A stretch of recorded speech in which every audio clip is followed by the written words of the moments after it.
Assalamualaikum warahmatullahi wabarakatuh. Selamat datang di channel YouTube saya. Dalam channel ini kita akan membahas manajemen dalam pendidikan. Yang pertama itu mengenai filsafat pendidikan dan teori manajemen pendidikan.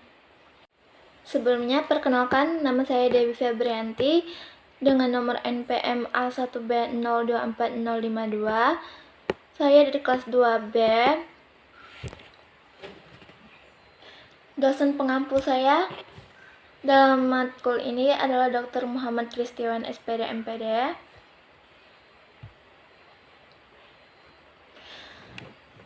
Selanjutnya kita masuk saja. Apa itu filsafat? Kata filsafat berasal dari dua kata, yaitu philos dan sophia. Philos yang artinya cinta dan sophia artinya hikmah atau kebijakan. Dalam penggunaan populer, filsafat diartikan sebagai suatu pendirian hidup individu maupun masyarakat. Jadi, seseorang bisa dikatakan sudah berfilsafat apabila mereka sudah berpikir secara kritis dan logis. Selanjutnya itu ada ciri-ciri filsafat. Yang pertama itu, filsafat ini bersifat radikal, yang artinya berpikir sampai ke akar-akarnya. Yang kedua itu sistematis, pemikiran atau pertanyaan sampai jawaban yang muncul berurutan dan saling berhubungan. Dan yang terakhir, filsafat itu bersifat universal, berlaku untuk semua objek, benda, atau individu. Lalu, apa sih yang dimaksud dengan filsafat pendidikan? Filsafat pendidikan merupakan cabang filsafat yang berusaha untuk memahami pendidikan secara lebih mendalam, menafsirkannya dengan menggunakan konsep-konsep umum yang dapat menjadi petunjuk atau arah bagi tujuan-tujuan dan kebijakan pendidikan itu sendiri. Bahas mengenai manajemen pendidikan. Manajemen terdiri dari kata manus yang berarti tangan dan ejer yang berarti melakukan. Manajemen sendiri artinya menangani sesuatu, mengatur, membuat sesuatu seperti yang diinginkan, dengan mendayagunakan segala sumber daya yang ada. Kalau manajemen pendidikan artinya serangkaian kegiatan proses kerja sama kelompok dalam organisasi pendidikan untuk mencapai tujuan pendidikan dengan mendayagunakan sumber daya yang ada. Unsur manajemen pendidikan itu ada 7. Yang pertama itu ada man sebagai pemimpin.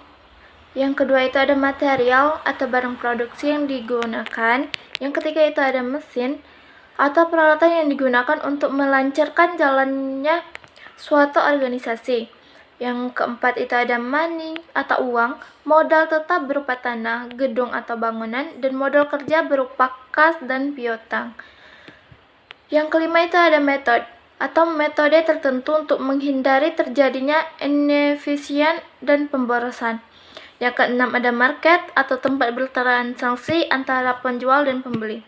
Yang ketujuh atau minute atau waktu yang digunakan dalam mencapai visi dan misi. Apa sih tujuan dan manfaat kita mempelajari manajemen pendidikan ini?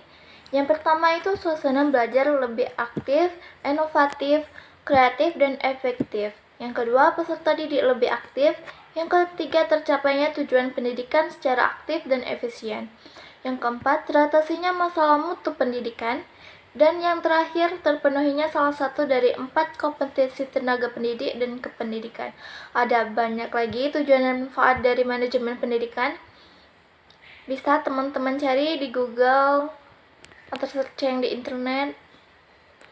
Manajemen ini dibagi menjadi 3 bagian. Yang pertama itu ada manajemen puncak atau top management. Disebut juga dengan manajemen institusional atau eksekutif atau key eksekutif. Dari Dewan Direktur, Direktur Utama atau CEO, tugasnya mengembangkan rencana-rencana yang luas untuk lembaga dan mengambil keputusan-keputusan yang penting. Itu ada manajemen menengah atau middle management. Disebut juga dengan manajemen administratif. Terdiri dari pimpinan pabrik atau para manajer division. Tugasnya bertanggung jawab untuk mengembangkan rencana-rencana operasional yang lebih luas dan menerapkan rencana yang dibuat oleh manajer puncak. Yang ketiga itu ada manajemen pelaksana atau operating management. Disebut juga dengan manajemen penyedia atau supervisory management.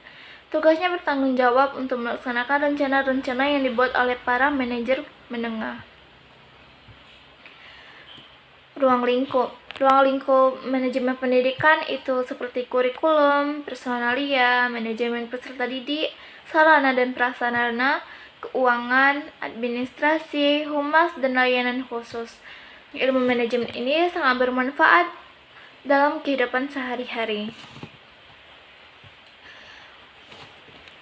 Baik, itulah tadi materi dari saya.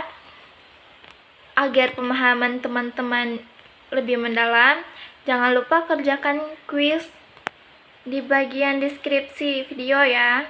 See you. Assalamualaikum warahmatullahi wabarakatuh.